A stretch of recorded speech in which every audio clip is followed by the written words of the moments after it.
ABC এ ই ও F যথাক্রমে AB এবং AC এর মধ্যবিন্দু হলে বিসি বাহুর দৈর্ঘ্য কত? অর্থাৎ চিত্রে এবিসি একটা ত্রিভুজ দেওয়া আছে, এবি এর মধ্যবিন্দু ই এবং এসি এর মধ্যবিন্দু এফ। তাহলে আমরা বলতে পারি ই এবং এফ সরলরেখাটি বিসি রেখার সমান্তরাল। ই এফ বিসি রেখার সমান্তরাল এবং তাহার অর্ধেক। এটা সবসময় মনে রাখবেন। একটি ত্রিভুজের যে কোনো দুই বিন্দুর মধ্যবিন্দু যে কোনো দুটি বাহুর মধ্যবিন্দু যোগ করলে যে সরলরেখাটি পাওয়া যায় তাহা তৃতীয় বাহুর অর্ধেক এবং তার সমান্তরাল। কি বললাম?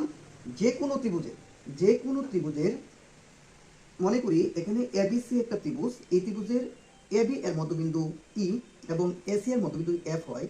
ই এবং এফ যদি যোগ করি তাহলে যে বাহুটি পাবো, যে সরলরেখাটি পাবো, তাহা হচ্ছে বিসি রেখার অর্ধেক এবং তার সমান্তরাল। এই কনসেপ্ট ক্লিয়ার থাকলে এই অঙ্ক কোনো ব্যাপার না। তো আমরা এখন এটা সমাধান করব।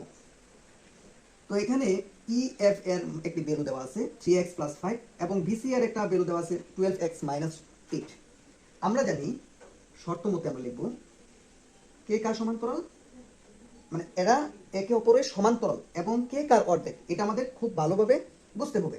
তো ই এফ কিন্তু এটার অর্ধেক, তো আমরা বলতে পারি E F equal half into BC. বিসির অর্ধেক হচ্ছে ইএফ। তো আমরা মান অ্যাপ্লাই করি। ইএফ এর ভ্যালু দেওয়া আছে 3x + 5 equal half into BC এর ভ্যালু দেওয়া আছে 12x - 8।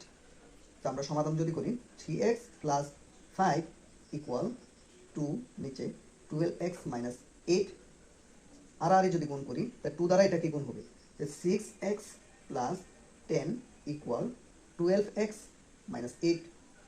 তো আমরা এক পাশে নিয়ে আসি 6x - 12x ইকুয়াল -8 - 10, বা এখানে হবে কত, এখানে হবে 6x মাইনাসের, তো এখানে হচ্ছে মাইনাসের কত 18x, মাইনাস মাইনাস কাটা, সুতরাং x ইকুয়াল 3। তো x এর মান যদি আমরা 3 পেয়ে থাকি, তারা প্রশ্নে বলছে বিসি এর মান কত। তো বিসি রেখার ভ্যালু কত দেওয়া আছে, বিসি রেখার ভ্যালু দেওয়া আছে 12x - 8। তো আমরা যদি এই x এর ভ্যালুটা এখানে অ্যাপ্লাই করি 12 × 3 - 8,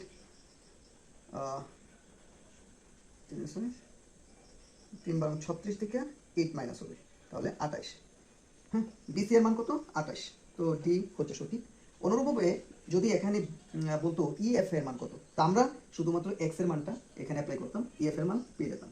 আশা করি বুঝতে পারছো। সবাইকে ধন্যবাদ।